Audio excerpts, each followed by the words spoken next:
Welcome back. I think most Americans were pretty satisfied with their homes prior to the pandemic. But when you spend an additional 8 to 10 hours a day in a home, it may not make the heart grow fonder. And you also now have different needs. Chad Livengood in Trains Detroit Business was talking about the fact that this work from home phenomenon will be extended, quite likely, he's talking to a lot of executives, through Memorial Day of 2021, and the option to do it will extend beyond that.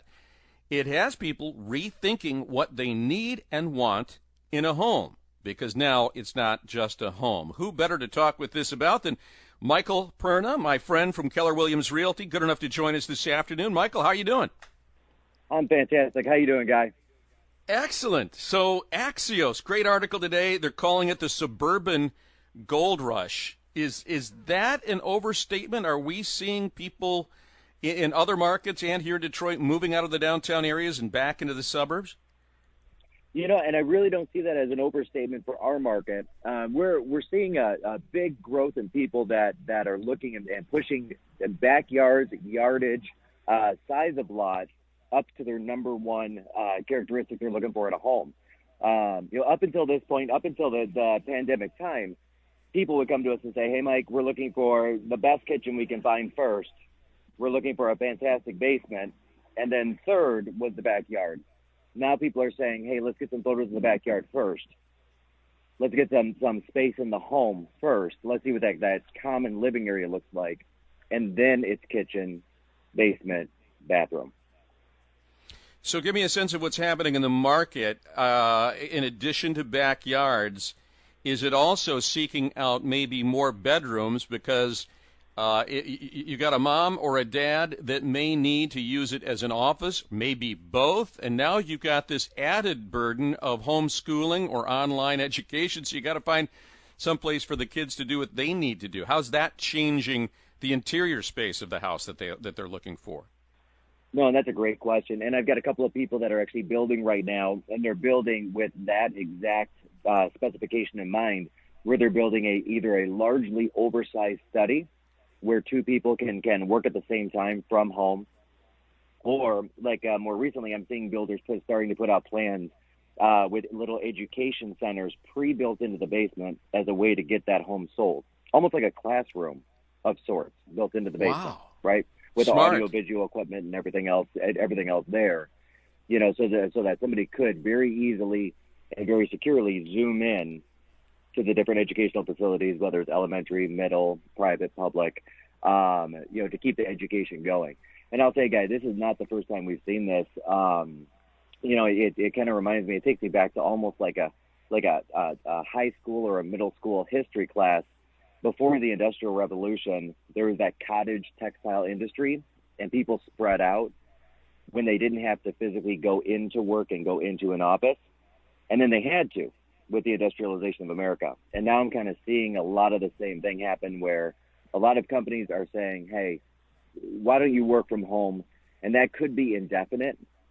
That could be just the future of what work looks like, more of a results-based than an hour-based, is what I'm seeing a lot of my clients tell me, which means it gives them the freedom to be even further away from the office because they're only going in maybe once a week, a couple times a month versus on a daily basis.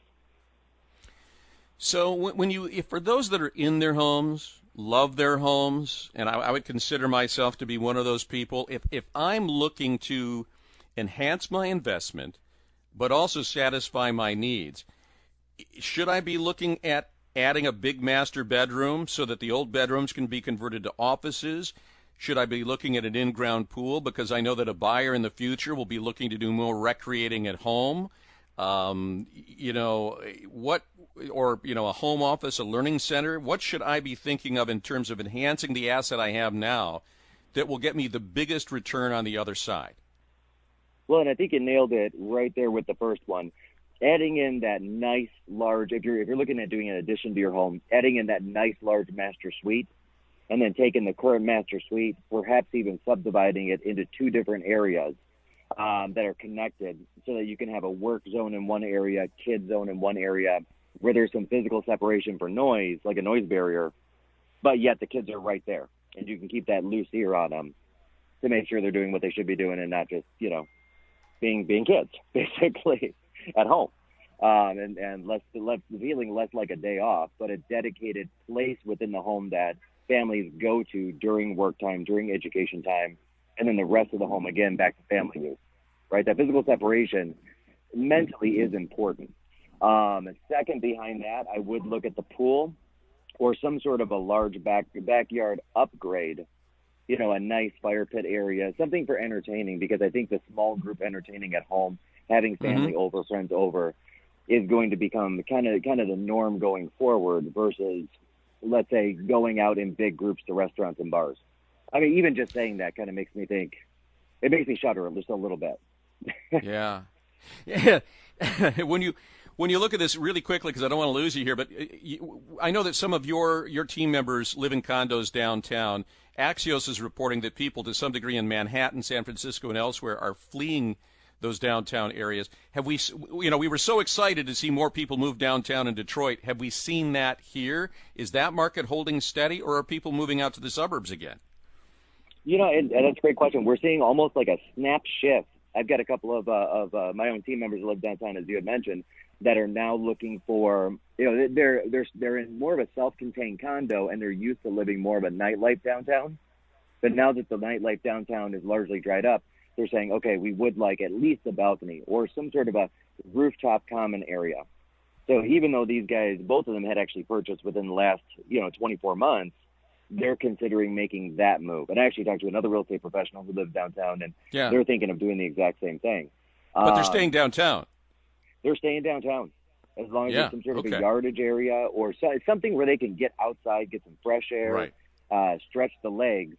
Especially, we have 6 months of pretty decent weather here in Michigan. They at least want to stand outside, and that's becoming very important.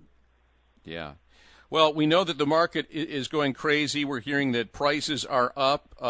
Inventory is down, and I know you can always use more inventory. So, as always, if you're looking to sell, Michael Perna is probably one of your best options. I won't say probably. I will say he is your best option. But, Michael, we certainly appreciate the kind of data that you've got, and I know you're obsessive about that, and I knew you would have good information, and you didn't disappoint. Thanks so much. Absolutely. Thank you, Guy. I appreciate it. Enjoy the day. You too. Michael Perna with Keller Williams Realty. Your thoughts about this? Are you thinking about changing your home? Are you thinking about shaking things up and adding things because our circumstances have changed, perhaps permanently? 1-800-859-0957. 1-800-859-0WJR. And we will continue our conversation on the other topics, too. But first, let's check in with Michael Stetz, WJR Traffic First. Welcome back. I think